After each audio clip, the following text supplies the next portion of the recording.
안녕하세요. 이세영입니다. 격동의 시대를 살다 간 열혈 청년 도전사.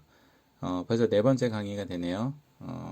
매일 이렇게 하나씩 이렇게 하는 게 뭐 좀 재미 들렸나 봐요. 아직 누가 들을지도 잘 모르겠지만, 오늘은 제 인생에 큰 변화가 있었던 날 중에 하나인데, 그동안 하지 않았던 카톡을 이제 설치를 하고, 졸업생 아이들 한번 좀 만나볼까 해가지고, 설치를 했거든요. 주소록 정리하는데 뭐 하루 종일 걸렸는데, 제가 이제 카톡을 이렇게 들어온 걸 보고 이제 졸업생들이 막 연락이 오더라고요.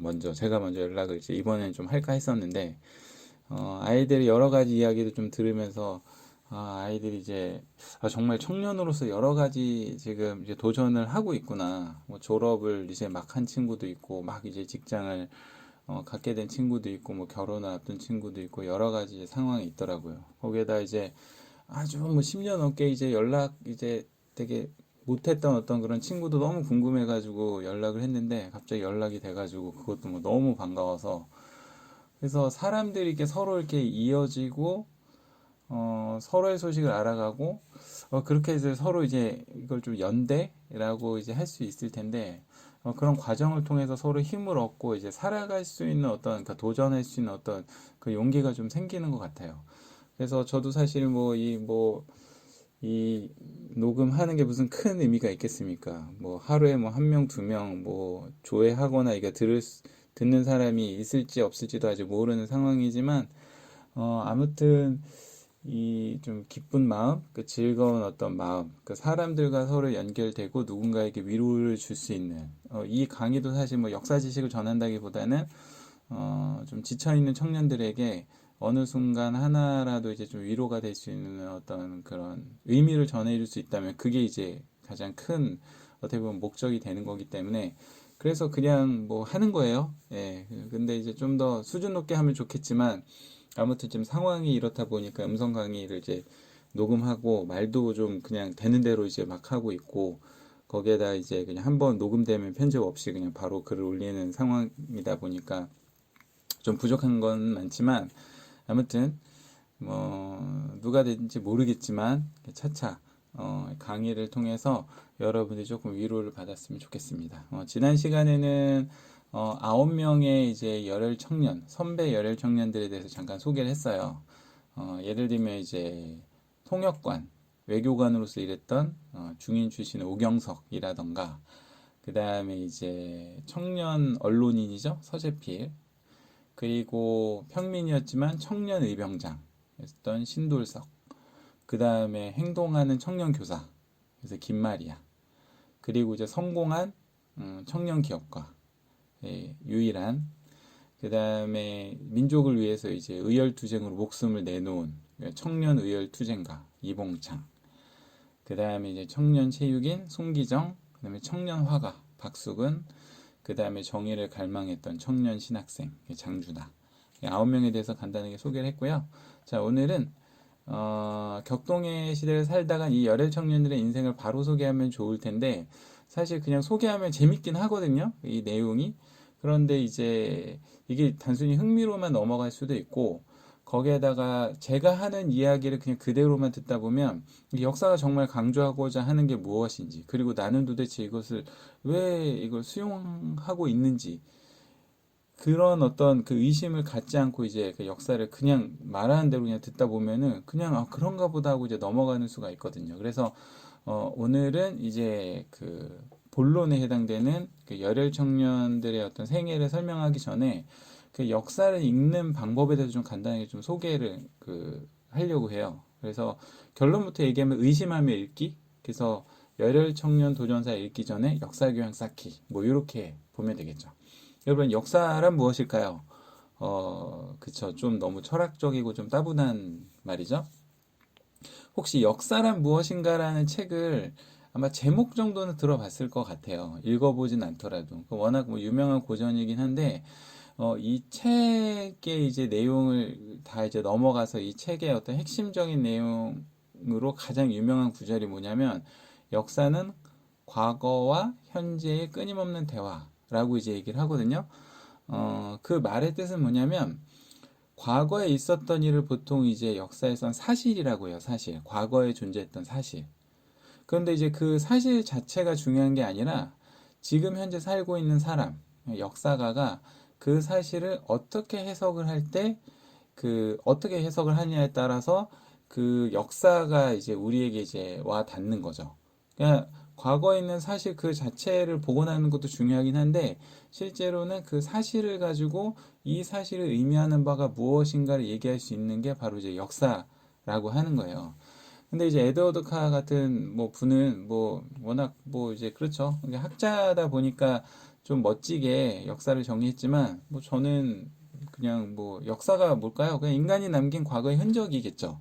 그럼 한번 여러분 흔적에 대해서 한번 좀 생각해 보세요. 여러분들이 읽는 역사책은 그 흔적을 정리해서 의미를 부여한 책을 여러분이 읽고 있거든요. 근데 거꾸로 이제 그 어떤 그 역사가 만들어지는 과정에 대해서 한번 생각해 볼까요? 만약 여러분 자신에 대한 역사를 쓴다고 하면 그 여러분이 예를 들어서 오늘 뭐 하루를 보내면서 어떤 흔적을 남겼을까요?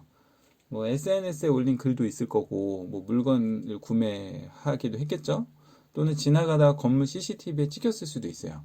어떤 중요한 계약서에 여러분의 서명을 남길 수도 있고 생일 축하 모임에 참석해서 사진을 찍을 수도 있겠죠.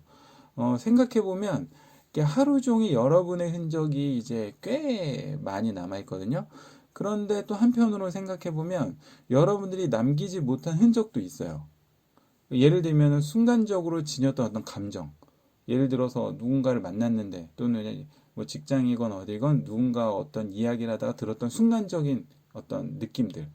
그리고 이제 물건을 고르기 전에도 고민했던 물건의 목록 그런 것들 있겠죠. 또는 이제 마음속 혼잣말, 뭐 갈등, 뭐 여러 가지 내용들. 그러니까 사건은 있었는데 실제로는 기록으로 존재하지 못했던 그런 흔적도 아마 있을 거예요. 어쨌든 남겨진 흔적이건 그렇지 못한 것이건 간에 흔적을 조사하면 여러분이 어떤 사람인지 알 수 있습니다. 지금 이 그 강의를 듣는 사람 누군지 모르겠지만 뭐 예를 들어서 친절한 사람이라고 해봅시다. 이 세상에 친절한 사람 많으니까. 우리가 확인할 수 있는 것은 남겨진 흔적만이고, 그 다음에 남겨진 흔적을 이제 그 근거에서 여러분이 친절한 사람인지 아닌지 이제 확인할 수 있어야 되는데, 만약에 남겨진 흔적이 주로 불친절했던 일의 흔적이라고 하면, 당연히 여러분의 실체를 파악하는 데는 어려움이 있겠죠. 그쵸? 예를 들면은 하루 종일 뭐 지나간 사람들한테 이제 그냥 그 도움을 주고 그 주변에 일하는 사람들한테도 일을 나눠서 일을 해주고 그런데 갑자기 좀 기분 안 좋은 일이 있어서 하루 종일 남들 도왔는데 잠깐 기분이 나쁘지 않아서 거기에 대해서 아, 왜 일을 이렇게 합니까? 라고 한마디 했는데 그 얘기를 듣고 누군가 그걸 SNS에 남겼어요. 그래서 여러분은 하루 동안 있었던 흔적은 그거밖에 없는 거죠. 그렇게 됐을 때 여러분이 친절한 사람이라고 하는 역사적 평가는 정확하게 이루어지지 않았겠죠. 그쵸? 어쨌든 여러분이 이제 여러 흔적을 남겼어요. 그리고 이제 뭐 죄송하지만 여러분 이제 죽었어요. 죽었습니다. 그리고 이제 누군가가 이제 그 흔적을 발견하겠죠. 그쵸. SNS건 여러분이 남겼던 서명이건 뭐 여러 가지 일기장이건 블로그건 뭐 어쨌든 흔적을 이제 남겼을 텐데 그런 흔적들을 이제 확보하다 보면은 여러분이 그 확보가 전체가 다 된다고 하면은 그 여러분의 실체를 정확하게 확인할 수 있겠지만 확보된 정보가 만약에 편향되거나 예를 들어서 여러분을 좋아하는 사람은 좋아하는 것만, 여러분을 좀 싫어하는 사람은 나쁜 정보만 이렇게 편향되게 이제 수집을 한다거나 여러분 자체가 흔적을 남기지 않아요. 그럼 방에 갇혀서 나오질 않아요. 아무것도 안 해요. 밥만 먹다 그냥 죽었어요.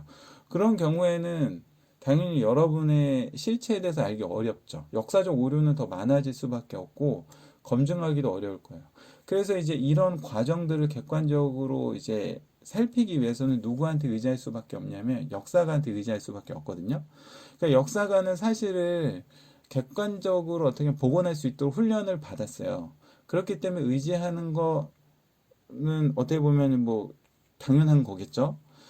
그런데 만약에 그 역사가들 입장에서 여러분의 흔적을 발견했지만 중요하지 않다고 판단이 되면 어떻게 될까요? 그러면 역사에서 전혀 다루지 않아요. 죄송하지만 여러분들은 이 역사에 없는 사람이 돼버리는 거죠. 그쵸?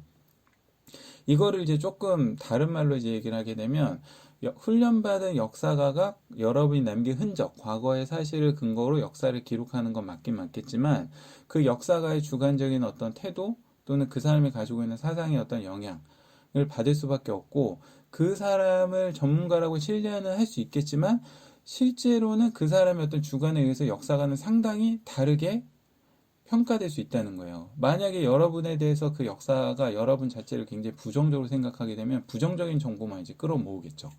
그렇죠? 그러다 보니까 여러분이 이제 그 주로 이제 이것도 학교 교육의 이제 병폐긴 하지만 학교에서 이제 공부를 하다가 예를 들어서 배웠던 한국사 책에서 배웠던 어떤 그 역사를 접했을 때 외우고 그 지식을 암기하고 시험 보느라 정신이 없었잖아요. 그러다 보니까 그렇게 이제 선정된 역사가 과연 옳은 역사인가 또는 과연 그것이 맞는가 라고 하는 거에서 의문을 갖기보다는 그냥 그게 진리인 양 이해하고 암기하고 시험을 봤다는 거죠. 그래서 이제 여러분들이 이런 태도를 가지고 역사책을 보잖아요. 그럼 역사가 어떤 의도, 항상 그 책에는 의도를 갖고 있어요. 저도 이제 지금 이 강의에도 어떤 특정 의도가 있다고 계속 말씀을 드렸는데 그 의도를 갖고 했음에도 불구하고 여러분들 그 의도를 파악하지 못하면 그냥 거기에 나와 있는 글들을 맹목적으로 전문가가 얘기하니까 그건 맞는 말 아니야? 이러면서 그냥 넘어갈 수 있다는 거죠. 그래서 그 글을 읽거나 어떻게 보면은 어떤 지식을 받아들일 때, 그러니까 무비판적으로, 그러니까 자기 생각 없이 그냥 수용하게 되면은 정말 수동적인 사람이 될 수밖에 없거든요. 근데 청년의 가장 큰 장점이 뭐냐면 비판할 수 있는 태도라는 거예요.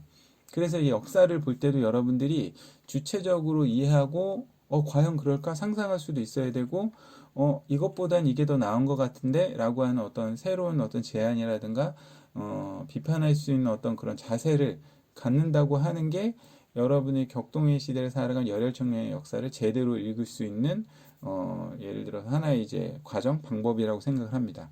그래서 한마디로 얘기를 하면 역사를 읽는 방법의 가장 중요한 그 예를 들면 자세는 의심이에요, 의심. 그래서 역사가 쓴 내용 또는 역사가 발굴하는 내용 그게 과연 옳은가? 나는 거기에 동의하지 않는데? 라고 하는 생각할 수 있는 거. 이게 사실 가장 중요하다는 거고 그래서 이제 그 다음 시간부터는 왜 의심을 할 수밖에 없는지에 대해서 그 역사적으로 오류가 있었던 거, 편향돼서 조작했던 사례들 있죠? 재미있는 사례들이 좀 많이 있어요. 그래서 그 내용들을 이제 설명할 예정입니다. 그래서 그 과정들이 끝나면 이제 본격적으로 열혈 청년에 관한 그 생애를 이제 집중적으로 이제 설명하도록 하겠습니다. 자, 오늘 강의는 여기까지 하도록 하고요. 밤이니까 이제 기분이 참 신기해요. 여러 가지 생각도 많이 들고, 여러분들이 오늘 하루 또 이제 바쁘게 살았겠지만 잠깐 하루를 돌아보면 이 세상에 정말 주변에 좋은 사람들이 정말 많아요. 다들 바빠서 연락을 못 하지만 여러분이 있는 걸 되게 좋아하고 여러분이 있기 때문에 정말 살만 좀 나는 것 같은데 표현은 안 하겠지만 마음속에 그리고 여러분이 없으면 뭔가 좀 허전함을 느끼는 사람들이 있거든요. 그래서 혹시 저도 오늘 이제 경험했지만 만약에 시간이 좀 지나서 졸업하고 만나지 못했던 친구들이 있는데 그때 이제 너무 친했던 친구들이 있다면 여러분 한번 연락을 한번 해보세요. 거기다 대고 여러분이 야 친구야 잘 지내니? 딱 했는데 친구가 잘 지냈는데 왜 연락했어? 왜 갑자기 연락했어? 이렇게 얘기하는 친구는 아마 없을 거예요. 왜냐면 여러분들도 이제 좋은 분일 테니까. 자, 그래서 오늘은 여기까지 하고요. 오늘 하루도 고생 많으셨습니다. 내일도 또 아주 짧은 뭐 강의가 될지 모르겠지만 아무튼 이 강의가 언젠가 뭐 앞으로 10년 동안 뭐 한 대여섯 명 정도 사람들에게 조금 좀 괜찮은 삶을 조금 돌아볼 수 있는 어떤 기회가 됐다라고 평가를 받는다면 그걸로 충분할 것 같습니다. 자, 오늘 하루 수고 많으셨고요. 내일 하루도 힘내시기 바랍니다. 감사합니다.